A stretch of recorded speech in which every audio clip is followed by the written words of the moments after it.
Our High Holiday Liturgy contains these perplexing words. And I'll just warn you, you won't find these words in our Machzor, not because they don't appear there in the Hebrew, but because the English translation has been softened. So this is a more literal translation. Uvechein, therefore, Adonai, bring fear of you upon all that you've made, and terror of you on your creations, and all created beings will fear you and prostrate themselves before you. This piece of liturgy contains three words that all mean fear. Pachad, a simple kind of fear, ema, terror, and yirah, fear that is wrapped up in awe. Every time I recite a silent prayer, I add a few words to the end of my personal prayer. Help me be more kind, help me be more patient, help me be more loving. I have never, not once, asked to be more fearful. What a strange thing to ask for in our prayers. When I pray, I believe that I am arousing the answers to my prayers from within my own being. I'm not waiting for an external response. I have everything I need to respond to myself. And I can tell you, I do not need to pray for fear. Fear comes to me whether I ask for it or not. I have never intentionally asked for it. What are we supposed to be afraid of? Why are we trying to rouse this fear from inside of ourselves? There is so much to fear in this world. Violence, poverty, climate change, pandemics. If you watched a lot of TV in the 80s, you might be afraid of quicksand. I still am. Our liturgy is less concerned with fear of what might be outside of ourselves, earthquakes and quicksand and hurricanes and venomous snakes, and deeply concerned with our fears about our own existence. My colleague, Rabbi Rachel Barenblatt, suffered a series of strokes in her early 30s. Strokes are luckily rare in younger adults, and she had no genetic conditions, heart defects, cancer, or other obvious conditions or risk factors to explain her strokes. Doctors couldn't tell her if she'd have another stroke soon or ever. Fear was her frequent companion. Rabbi Barenblatt noted about her strokes that they brought home her participation in our common human mortality. So this is the fear that I want to talk about tonight. I want to talk about the fear of death and what good it can do for us at Yom Kippur and all the time. On the second day of Rosh Hashanah, Rabbi Elliott led us in a text study of the teaching from Pirkei Avot, do not separate yourself from the community. The next piece of advice given by Hillel in the same passage is, do not trust in yourself until the day of your death. The rabbis puzzled over this phrase. What does it mean to trust in yourself? And if none of us can know the day of our death, how can we wait to trust in ourselves until that day?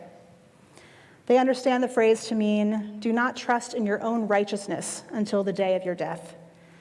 And since you can't know when that day will come, don't ever trust that you've been good enough.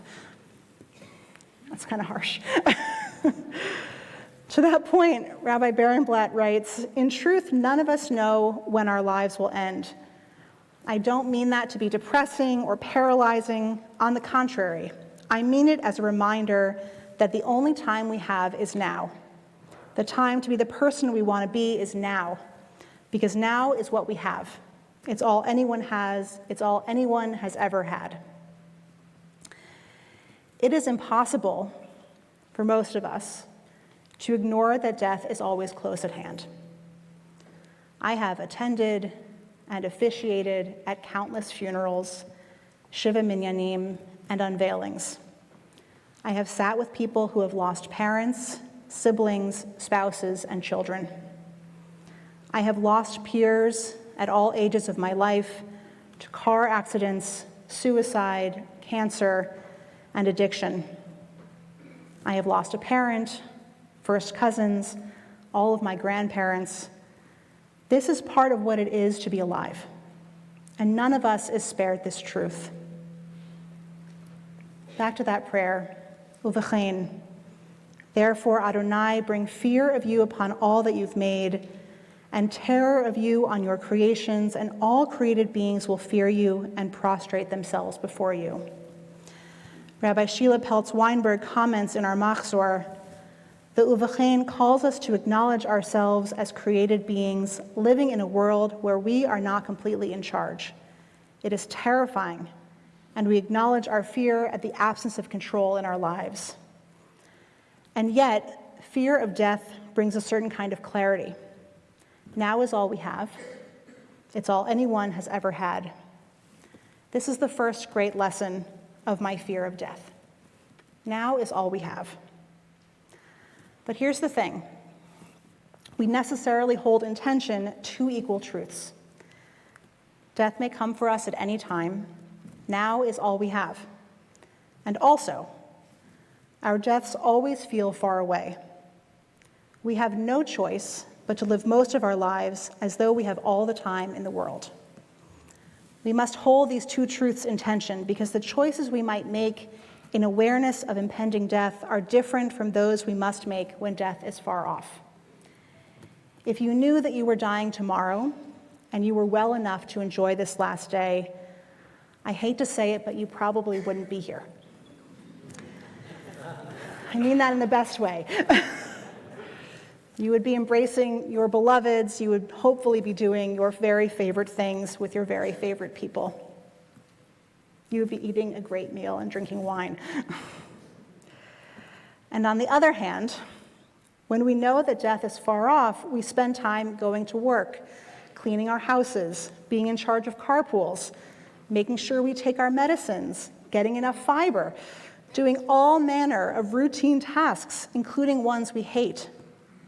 When we know that death is far off, we have space to consider how we want to be remembered because of how we lived after that far-off day. What choices, what principles, what actions might I take each day to ensure that I make a positive mark on this world? Again, this is the first lesson we can learn from a fear of death. Our fear of death tells us to lean into both ends of this tension. Live with the gusto you might reserve for your very last day, and also with the care and planfulness your long life will allow. Do not forget either end of the spectrum.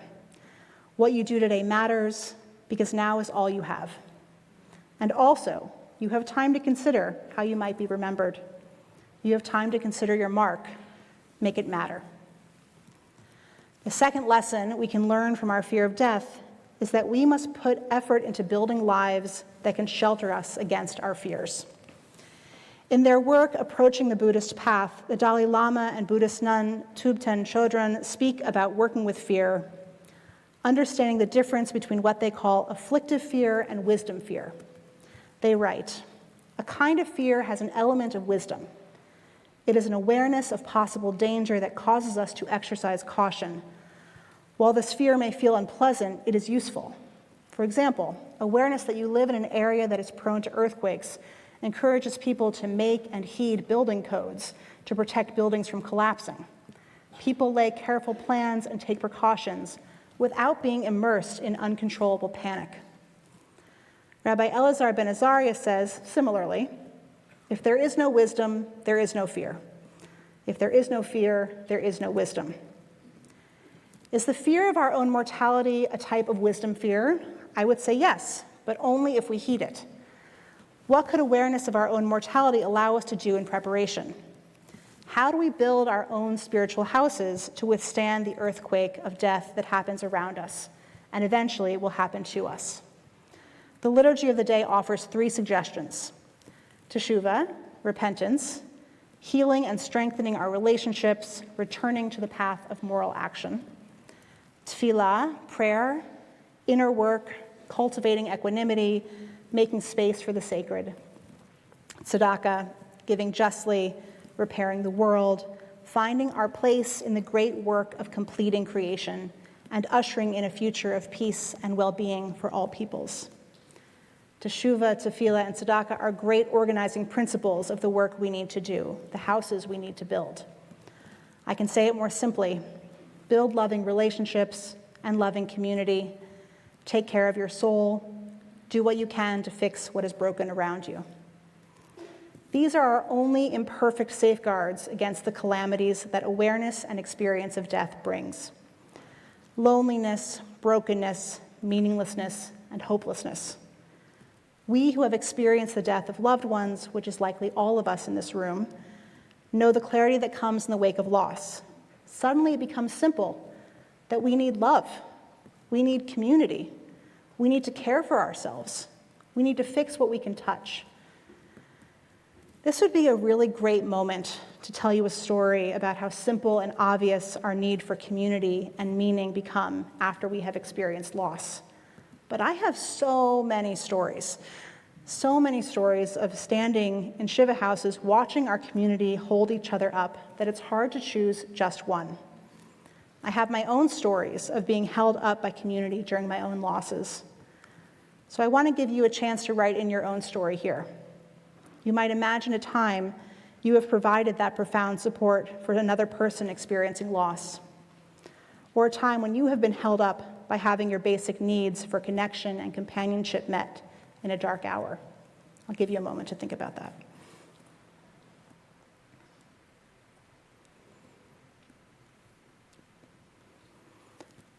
Our clear knowledge, our wisdom fear of death allows us to see what needs doing with tremendous clarity.